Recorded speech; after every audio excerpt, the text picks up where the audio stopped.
Olá, queridos e queridas, vamos aqui para o terceiro episódio da série ou React, ou Reagindo, que eu estou fazendo sobre a entrevista que o repórter Guilherme Amado fez com o Márcio Smelling no ano passado, março do ano passado. Foi no mesmo dia que ele faz a entrevista, né? Dias anteriores, faz aquela entrevista com as mulheres que acusaram Márcio Smelling de assédio, que depois passaram a ser chamados jocosamente na internet de assediadas de Taubaté. Eu estou fazendo esse trabalho aqui, tem os dois reacts anteriores, é só entrar na playlist aí que está escrito o caso Calabresa Melling. E o que eu estou fazendo aqui é tentando deixar um pouco de história do jornalismo, de registro de como você não deve fazer jornalismo, como um jornalista não deve se comportar. A forma como o senhor Amado se comporta, bem como sua assistente Olívia Meirelles, é deplorável, certo? Então eu contei no primeiro episódio ali, meia hora ali, o Guilherme Amado deixa o Melling falar à vontade, parece que vai ser uma entrevista respeitosa. Na última, vocês já viram que ele começa a se descontrolar. Porque, como o Márcio tem resposta para tudo, quem tem verdade tem resposta para tudo. Isso começa a incomodar muito, certo? Enfim, vamos lá, vamos continuar aqui. Melling já estava sendo entrevistado há 1h09. Se a pessoa chegou aqui agora e falou, mas por que o Melling está aí e eu não vejo o Guilherme Amado? Porque o Melling exigiu, colocou como condição para ele dar a entrevista, ele poder gravar a entrevista. E para não usar a imagem do Guilherme Amado, para depois falar assim, não cedi direitos de imagem, ele coloca só nele. Vamos lá. Que ela sentiu da minha parte, uma vingança sórdida.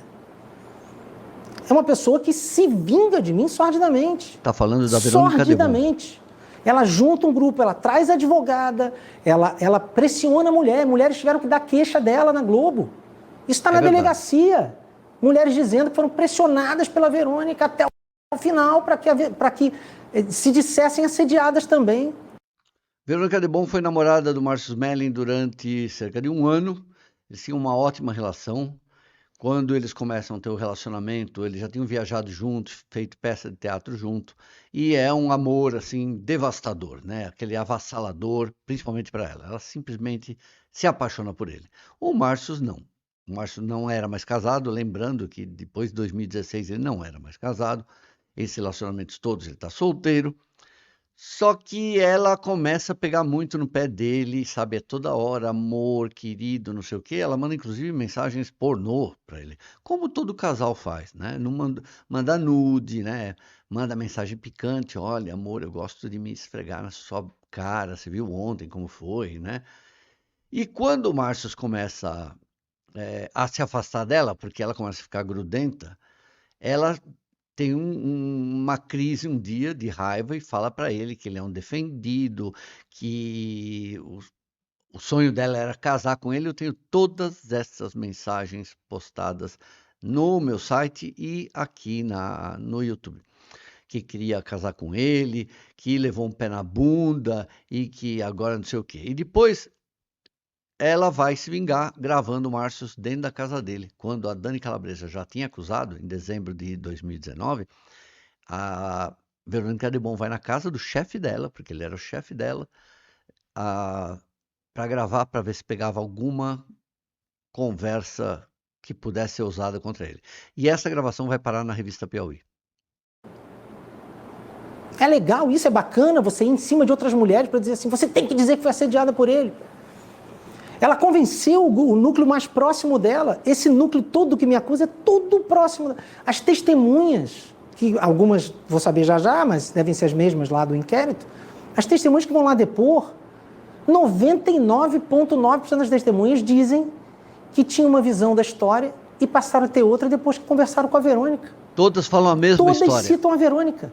Todas falam Quantas dessas testemunhas coisa. vieram conversar comigo depois de ouvir a versão da Verônica? 0.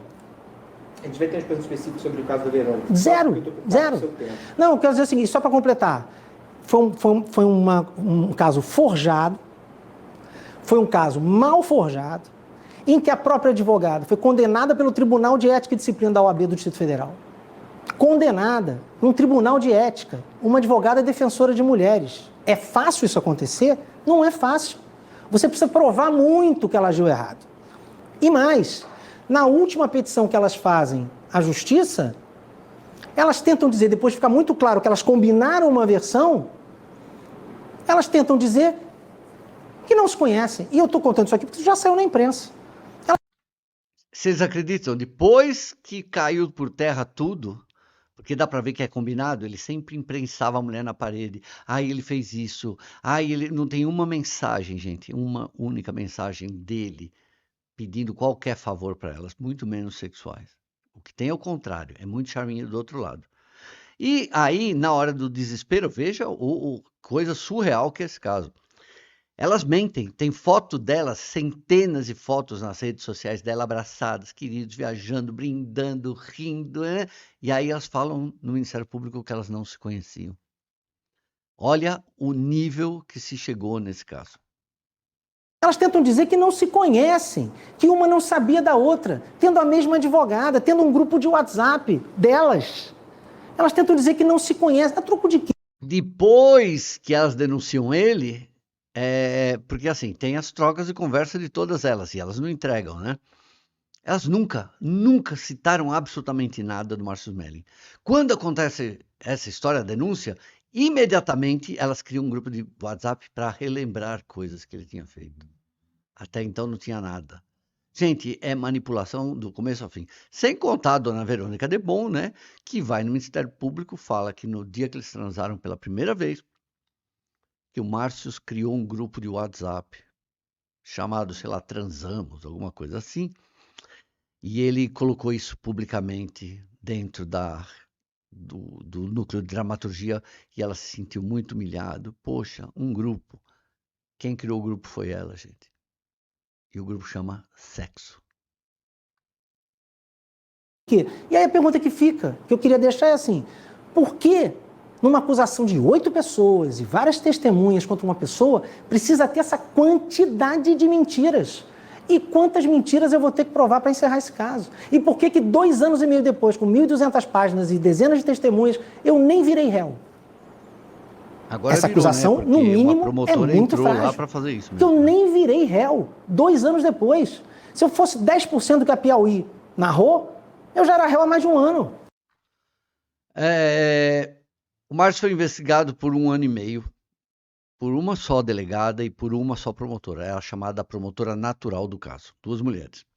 Depois de 1 ano e meio, a advogada da Mayra Cota, delas, começa a perceber que tanto a delegada quanto a promotora vão inocentar o Smelling, não vão oferecer denúncia. O que ela faz? Ela vai no Núcleo de Atendimento às Vítimas, no Ministério Público do Rio de Janeiro, e denuncia a promotora, afirmando que essa promotora estava defendendo abusadores e assediadores, que ela tinha que ser investigada. O que o NAV, Núcleo de Apoio às Vítimas, faz? Começa a investigar a promotora. O que acontece? A promotora se apavora, fica ali, ó, piscando, e aí, depois de 1 ano e meio, a delegada, enfim, termina o inquérito. O inquérito não culpa o Márcio Smelling, simplesmente ela faz um negócio só de relato, tá aqui, eu quero sair fora dessa, e ela manda para a promotora. O que a promotora faz no mesmo dia? Pede afastamento do caso, afastamento daquele setor e vai para outro. O que a Mayra Cota faz? Vai lá com o doutor Luciano não sei o quê, que é o procurador-geral do Rio, faz um bem bolado, traz uma promotora militante de Jacarepaguá para Copacabana e mais de 1.200 páginas, horas de gravações, milhares de mensagens que foram exaustivamente analisados por 1 ano e meio e a doutora Isabela Jordan, que é a nova promotora, simplesmente transformam o Márcio Smelling em réu. Só que nem ela, lembram, 8 acusadoras, nem ela consegue usar os 8 casos. Tanto que ele é acusado por 3. Desses 3, 2 casos já estão prescritos. E agora ele está sendo acusado de ter prolongado o assédio. Só que tem um detalhe, ele não teve mais contato com nenhuma delas. Ou seja, é farsa sobre farsa com a manipulação da advogada. Eu critico ela aqui, mas olha, não deixa de ser elogiável o contorcionismo que ela está fazendo. Só que o detalhe, tudo que está acontecendo foi culpa dela, né? Se essa advogada tivesse respeitado os trâmites ou andado dentro do rito, pegado as certidões, as procurações, ido na delegacia, abrir um BO contra o Mellen, depois daí ir na imprensa e acusar ele, acho que nada disso estaria acontecendo, né? Mas ela não queria, ela só queria usar o caso para se projetar nacionalmente como a maior advogada de gênero e hoje ganha um dinheiro lascado dando palestras dia sim, dia não, dentro do governo aí. CGU, AGU, PAG, CNBP, BPP, etc. Certo? Continuando. Eu falo muito certo, não é? Mas eu vou continuar falando, dane-se. Certo? Mas isso é a realidade do processo criminal brasileiro, né? Você não virou réu e milhares de... Porque elas não deixaram. Não, mas assim, a morosidade da justiça, a gente pode falar disso. Eu adoraria falar sobre morosidade da justiça. Adoraria. Morosidade do inquérito. Morosidade do inquérito eu adoraria falar também. Vamos falar. Consegue me dizer algum comportamento inapropriado que você admitiu que tem? De novo, gente. Mas se vocês continuam assim... A sexta vez. Brincadeiras, coisas de abraçar, homens, né? Eu nunca apertei mulheres. Mas assim, as brincadeiras é de um lado e para o outro. Mas se você me disser casos concretos, eu posso te falar. Certo. No seu depoimento da delegacia, você, algumas vezes, você fala muito brincadeira, como você falou agora, né? Existem... Você teve acesso ao meu depoimento na delegacia? Não, mas isso é na imprensa, você vai várias matérias, né? Você agora citou mesmo que você usou o mesmo termo que está citado na reportagem. Existe relato de, como sendo dessas brincadeiras, de a própria... Acho que a própria Dani Calabresa fala isso, de encostar o pênis ereto nela durante uma gravação. Nunca. Não, durante a gravação não, ela nem fala isso. Nunca encostei o pênis ereto em alguém numa gravação. Nunca. Ele inventa, o senhor Guilherme Amado inventa uma coisa que nem sequer a Calabresa fez. Veja como o cara está empenhado em julgar e ser carrasco do Márcio Smelling. Tudo porque ele é amigo do Cacai e adora a Mayra Cota, né? São todos petistas, o Cacai é fonte do Guilherme Amado, ele está ali para ajudar mesmo, está ali no apoio, e é esse o jornalismo que a gente está vendo. Nunca, mulher nenhuma. Nunca. Forçar beijo também não em nenhuma mulher? Não, nunca forcei beijo. É muito louco, porque eu tenho uma vida toda, eu tenho 51 anos. Eu namorei na escola, na faculdade, no teatro, no cinema, no jornalismo, na televisão, mas eu escolhi um grupo para fazer essas coisas todas aí. Eu escolhi esse grupo todo amigo eu escolhi para fazer isso tudo. Ele é um psicopata seletivo. Você nunca tentou beijar uma mulher fora? Não. Você já mostrou o pênis brincando para alguém? Época de faculdade, sim. No ambiente de trabalho, não? Não. Nunca correu pelado, brincando? Não. Teve uma aposta que... Não, essa coisa de correr pelado, a do Zorra eu nunca paguei essa aposta. E no Tá No Ar, teve um ano que a aposta era assim... Essa aposta que ele está falando foi, se não me engano, a Calabresa ou a Verônica Debon, ou alguém, uma delas que falou assim, se acontecer tal coisa no Ibope, você vai ter que correr pelado por aí. E todas, né, elas tinham a fama que inclusive a Verônica Debon um dia fala que o pênis dele é lindo, né? Ele tem fama de ser, sabe, long dong. Se bater tal recorde, eu pulo na piscina pelado. Mas ninguém me viu pelado. Quando me viram, eu já estava dentro da piscina, pelado. E depois eu botei a toalha e saí. Você pulou vestido e tirou roupa lá dentro? Não, eu pulei pelado. Mas estava todo mundo no ambiente, eu pulei lá na piscina, e aí gritei pra galera, paguei minha aposta e tal, não sei o quê.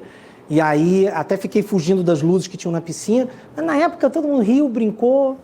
Cara, é difícil comentar pra quem não é... Porque tem brincadeiras entre os atores muito piores do que essa aí, tá? Na coxia. Não vou entregar os atores, não vou mesmo. Mas assim, tem ator em cena e o outro tá mostrando o pau fora de cena. Gente, olha o caráter de uma pessoa, né? Ele podia citar o nome de todas as pessoas. Já contei no vídeo anterior que ele já podia ter derrubado um monte dessas 8 que acusaram ele. 2 nem sabiam que estavam acusando ele, né? E as outras porque já estava caducado, já tinha caducado, elas nem poderiam fazer nenhuma acusação mais. E ele não permite que os advogados usem isso. Ele fala, eu quero ser julgado, eu quero ver o mérito da acusação. E aí, você sabe agora que ele podia citar as testemunhas dele que estavam lá e ele não tem coragem porque em respeito às pessoas. Existe. Um ambiente de humor tem brincadeira Já pra volto. caramba. É um ambiente de comediantes, cara. As pessoas brincam o tempo todo. Você já sarrou em algum homem o seu pênis numa brincadeira? Então, você vai me perguntar diretamente, assim, quem está dizendo isso? Marcelo Diné falou isso na entrevista. Eu tinha uma brincadeira com um redator de brincar, a gente tinha, de brincar, de eu chegar, brincadeira de menino. Encoxar um outro, eu também já fiz chegar isso. Só com já os me meninos, encoxaram. e não todos, não era assim, quem tinha mais intimidade, que era chegar e tipo, aí encostar o pênis no pessoa. ombro. Brincadeira de quinta série. Gente, tem uma foto, um vídeo que alguém ali do núcleo de humor passa o pênis de verdade em cima da comida do Márcio. Que nojo. E ele come. Aí, quando surge essa história aí, que sabe que igual moleque, quem é moleque hétero aqui, vinha o outro, passava a mão na bunda, ei, né? Vinha dar uma encoxada e saia correndo. Boba. Aí o UOL e a Folha colocam, Mellin esfregava o pênis nos colegas. Para vocês verem o massacre que esse cara tem sido vítima há 4 anos. Sem trabalhar 4 anos. Tem nada de erótico nisso. Esse mesmo autor, aliás, tem um vídeo gravado pela Verônica, onde eu estava numa reunião e eu ia chegar e pedir um almoço na redação. Aí, antes de eu chegar, eles mostraram o vídeo só depois de eu comer. Esse mesmo autor pega o meu almoço e fica esfregando no pênis, assim, ó, antes de eu comer. Aí quando eu chegar, eu comendo, tá todo mundo rindo, eu não tô entendendo o que tá acontecendo. Quando eu acabo, ele passou o seu almoço no pênis. Cara, essas brincadeiras bobas, isso não tem nada de... nojo! Tem o vídeo de quinta disso. série. Tudo era um ambiente de trabalho. Cara, mas assim, se você considerar assim, o ambiente de humor, ambiente artístico, ambiente de humor, tem brincadeira pra casa. Se você for comparar com, sei lá, com um banco, não tem sentido. Se você falar assim, nossa, um ambiente de trabalho... Vocês repararam que o Guilherme Amado não está fazendo pergunta. Como funciona o meio artístico, as Ele brincadeiras. só argumenta. Tem vídeos na internet aí, de vários outros grupos de humor e tal, não sei o quê, de brincadeiras, de um pular em cima do outro, se você for ver dentro da TV Globo, tem milhões nos perfis dos diretores, não sei o quê, brincadeiras, todo mundo pular pelado. Pantanal teve uma... Eles brincaram da piscininha que pulava 20, aí tem uma foto do Zé Loreto abraçado com outro cara, os 2 pelados que alguém tirou de costas. São essas brincadeiras acontecem, isso não é nada. Isso é só um ambiente de liberdade. Guilherme Amado mas, começa assim, a ficar irritado. Cara, isso está dito lá na delegacia. Não estou conseguindo pegar esse cara. Mas escorreu desse ambiente. E outra, era muito pior quando eu não estava, Vai tá? perguntar se teve comportamento Era inapropriado de novo. Uma Culturalmente. intensidade maior. Nunca te ocorreu que poderiam ter pessoas ali que não gostassem disso? Cara, os atores que vão lá depor, autores, todo mundo fala isso. Todo mundo que não gostasse, tinha liberdade para externar que não gostava. Ninguém era falar assim, que cara chato, não gostou. Não existia isso. Mas pode ter gente que não gostasse. Agora, daí ia considerar assim, o que eu te garanto eu nunca brinquei com alguém que não brincasse de volta. Nunca. O Adnet que fala aí dessa brincadeira, o Adnet tinha uma brincadeira, isso tem testemunhas, que ele ficava imitando na redação a crucificação de Cristo e ele brincava, ele tinha essa brincadeira recorrente, que eu nem gostava, mas ouvia, era uma brincadeira que fazia parte daquele ambiente. Ele tinha uma brincadeira recorrente que era imitar a crucificação de Cristo e o que acontece na noite antes de Cristo morrer, que ele dizia que vinha um fariseu lá fazer sexo oral em Jesus Cristo. E ele imitava as reações de Jesus Cristo recebendo sexo oral na cruz. Aí eu vou te perguntar, o Adnet também era chefe, redator final do programa. Mas isso não envolve encostar o pênis numa outra pessoa, né? São coisas diferentes. Cara, essa mesma pessoa esfregou o almoço no meu... Final de Porta dos Fundos, final de ano Porta dos Fundos, que tem piadas Inacreditável, sexuais né, com gente? Jesus Cristo. São coisas diferentes, isso, né? Não, o que você tá querendo dizer é o seguinte, o que ofende é encostar? Mas isso é o oposto do discurso, que muitas vezes o que você fala, o que você diz, ofende mais do que qualquer ato violento. Cara, era uma pessoa que brincava de volta comigo. E esfregar o meu almoço no pênis, tudo bem? Não, eu não conheço esse caso, eu não conheço a pessoa. Mas é a mesma pessoa. É um relato que eu a mesma. A gente tem tanta liberdade. Quando eu saio de licença, a primeira mensagem que ele me manda é assim: você sabe que pode contar comigo para tudo. Aí, pô, era um momento sério. E eu digo, muito obrigado. Aí ele responde embaixo, menos cu. Será que isso é uma coisa também, assim, de um funcionário que você fala com um chefe? Menos cu? Não, é porque a gente tinha uma relação de amizade. Era um cara que frequentava a minha casa, que ia comigo pro Maracanã. Entendeu? Não era um... O cara tá tendo que se explicar sobre bobagens do dia a dia cotidiana num grupo de atores. Ele tem... O Guilherme Amado já falou umas 6 ou 7 vezes de comportamento inapropriado. A gente deveria falar aqui, comportamento inapropriado de um cara que se diz jornalista, isso daqui, né? Notem, ele não faz perguntas mais. É só argumentação. Parece que ele é a advogada Mayra Cota. Aliás, ele está aí como assistente dela, possivelmente. Ou do Cacai, né?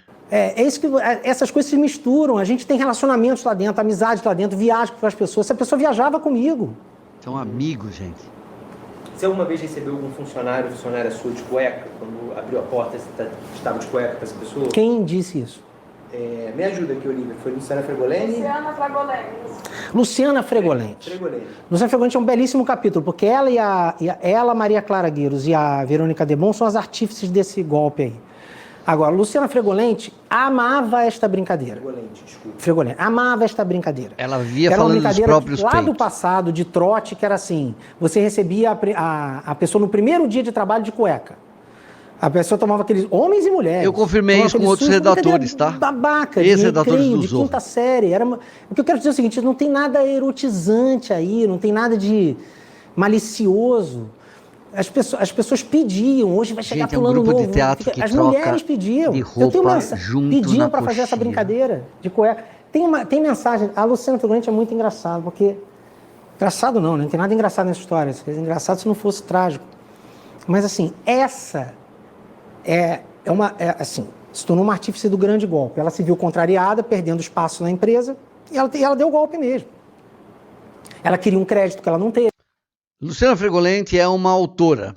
Teve um quadro no Fantástico, eu não lembro exatamente o ano, 2018, 2019, que chamava Mulheres Fantásticas. Um empoderamento. Enfim, ela pegou um livro, tinha um texto já pronto, e ela adaptou esse texto para o quadro Mulheres Fantásticas. Todo mundo trabalhou nesse texto, era do núcleo do Márcio Smelling. Todo mundo assinou isso daí, menos, se não me engano, o Melling. E a Luciana Fregolenti, que é mulher do Leoni, sabe, aquele do Kid Abelha, que é um outro cara que veio me ofender em rede social, botou mais de 40 mensagens aí na internet, xingando a Folha, quando a Mônica Bergman entrevista o Márcio Smelling, depois, covarde, tirou tudo. De vez em quando passa até aqui, perto de casa. Quem sabe ele não queira me xingar um dia, né? De novo, me desrespeitar, me chamar de desonesto, pessoalmente, né? Adoraria. Se bem que a última vez que eu vi ele estava mancando, então talvez eu seja acusado de etarismo e tenho o ECA aí para defender, né? Não é porque eu sou idoso que eu posso... Bom, enfim. E aí, esta Luciana Fregolenti, ela vivia se exibindo dos peitos dela, que os peitos dela que são maravilhosos, que não sei o quê, e ela sempre se gabava disso. E aí, ela, que era escritora, estava no núcleo, ela vai lá para o Melling e pede uma assinatura especial nesse quadro Mulheres Fantásticas. O que é esse crédito especial? Que quando passasse o quadro, aparece o nome de quem fez e o dela por 1 milésimo de segundo ia ficar sozinho ali com crédito. E o Melling fala não. Ela era a melhor amiga da ex-mulher do Melling. Né? E quando ele fala não, ela simplesmente fica revoltada e ele fala assim, não porque esse trabalho todo mundo fez junto. Não, porque esse texto não é seu.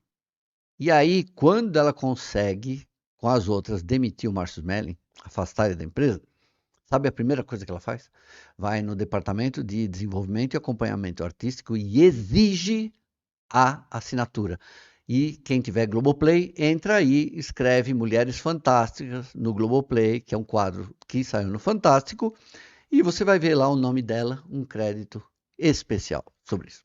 Era a melhor amiga da esposa do Melling. E era uma das que chamava ele de negrinho insolente. Teve. Ela saiu do Zorra porque ela estava sem ambiente. Esse episódio do crédito, você quer falar sobre ele? Posso falar, mas só para terminar essa coisa da brincadeira, para não te deixar sem resposta. A gente tinha muitas brincadeiras. A Luciana Fregolente, todo ano ela pedia para fazer o aniversário dela junto com o meu. Quer dizer, uma pessoa que... Ela disse que vocês eram amigos, acho que desde os anos 90, né? Amigo do tablado. Aí assim, ela não conhecia essa pessoa desde aquela época. De repente aquilo tudo que era legal, por que? É de se perguntar assim, você conhece essa pessoa trabalha com você desde os anos 90. Aí, de repente, quando essa pessoa começa a dizer não para você, apesar da amizade, dizer não, você não vai ter esse crédito. Olha, não, você não vai estar ali. Quer dizer, aí essa pessoa vira uma outra pessoa. Então é você que mudou? O ego. Ou os interesses dessa pessoa mudaram?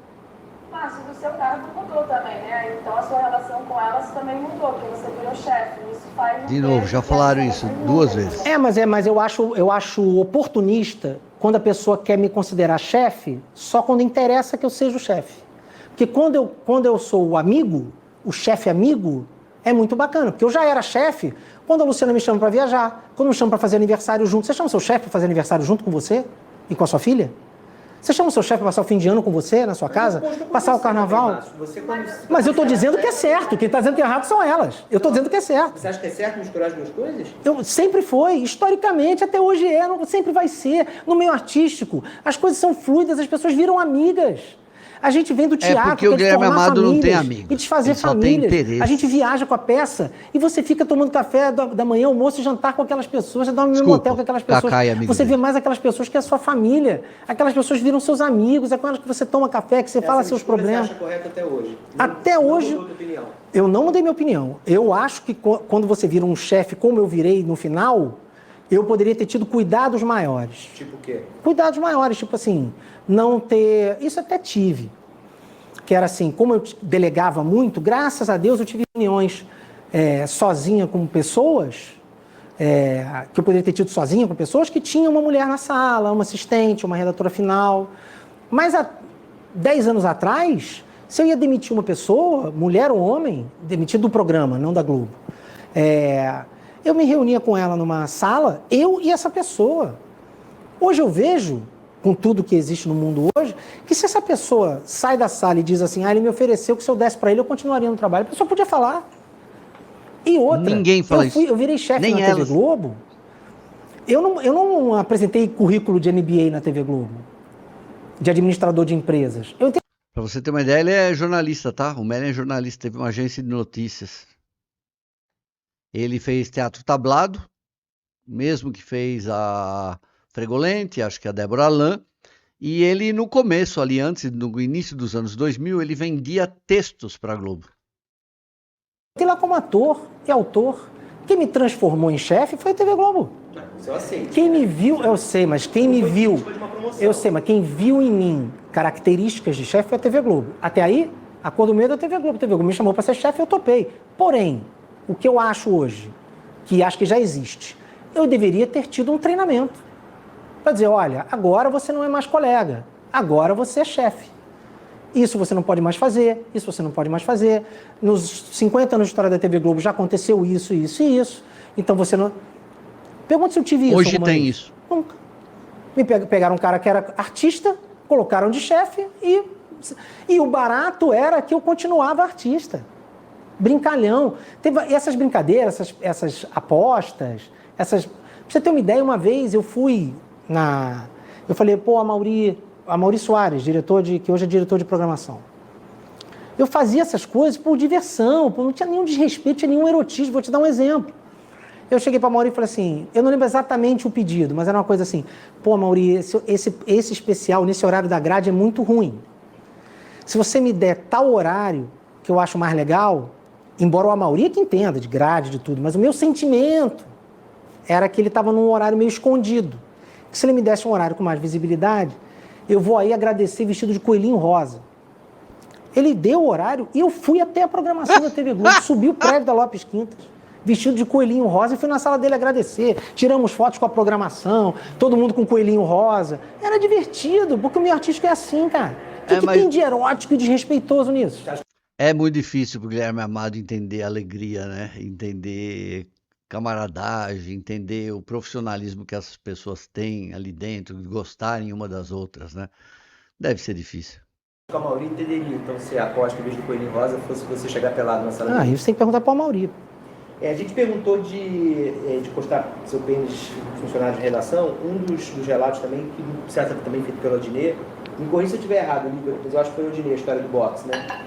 É que... ele contou que... Não foi com ele, né? Mas ele Sim, Boxe? Conta aí, Olivia, por favor. Que história do boxe? Sim, ele contou que você estava numa sala de reunião, o Odinê não estava presente, ele disse que alguém relatou a ele. Você estava numa sala de uma redação, escrevendo algum texto, e aí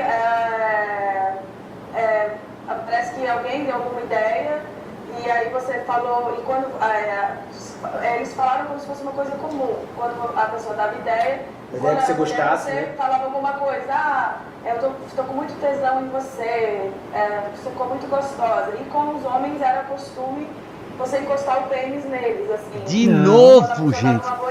De novo. Bom, gente, já tá longo esse vídeo aqui. Tomou um susto, só acabar. Eu não lembro exatamente a palavra que ele usou, se foi um susto, ou ficou com raiva e levantou, assim, assustado. Olha o tamanho da elucubração. Isso é jornalista? E tinha atrás tinha um blindex. Lembrando que é a quinta vez que estão falando do pênis, né? E foram 6 ou 7 vezes sobre a conduta inapropriada. E esse blindex quebrou na sala de redação. Não foi nada disso. Foi nada disso. Como é que foi? Foi esse mesmo autor que eu ficava brincando, a gente brincava um com o outro e eu brinquei com ele essa coisa do é o mesmo cara. Tudo é o mesmo cara. Eles tentam transformar numa coisa que eu fazia isso com todo mundo, que eu tinha mania de passar o pau nas pessoas. Isso não existe. Essa mesma história com esse mesmo cara, não foi um boxe. Esse mesmo autor estava era uma redação que tinha uma porta de correr para varanda. De vidro. E não, boxe que falou fui eu, é blindex. É um blindex de vidro. E aí não tinha nada a ver com ideia, ele estava olhando lá, tipo, o pôr do sol, estava olhando lá para fora. Aí eu fui brincando, abracei ele por trás, falei assim, não lembro o que eu falei direito, tipo, abraçou, tipo, alguma coisa assim, que eu abracei ele por trás, e nesse abraço que eu dei nele por trás, ele deu 2 passos para frente e pressionou o vidro quebrou. Mas foi isso, foi nada além. Isso foi em 2014. Chega. Vamos continuar aqui, hoje é o terceiro React, eu volto aqui sempre, muito obrigado por vocês que estão assistindo. Demora, certo? Porque isso aqui é uma história longa, né? Eu podia apressar o vídeo, mas eu deixei desse jeito aqui, porque eu tenho certeza que isso um dia pode servir para jornalistas, isso um dia pode servir para artistas, né? Para chefes, que isso pode mostrar para vocês que uma pessoa pode não fazer nada e ela pode ser destruída, porque a gente tem hoje um jornalista. Jornalismo eu nem chamo mais, né? Essa militância que vocês estão vendo aí. Calma que vai piorar, certo? Porque vocês veem, eles começam a perder a paciência. Já começaram de novo. Dessa vez até que achei meio de leve, né? Mas eles perdem a paciência porque tudo que eles falam ele tem resposta, ou tudo que eles falam é mentira. Porque não aconteceu, certo? Obrigado, queridos. Beijo. Em breve voltamos aqui com o React 4. Estou me sentindo aqui o Cazé fazendo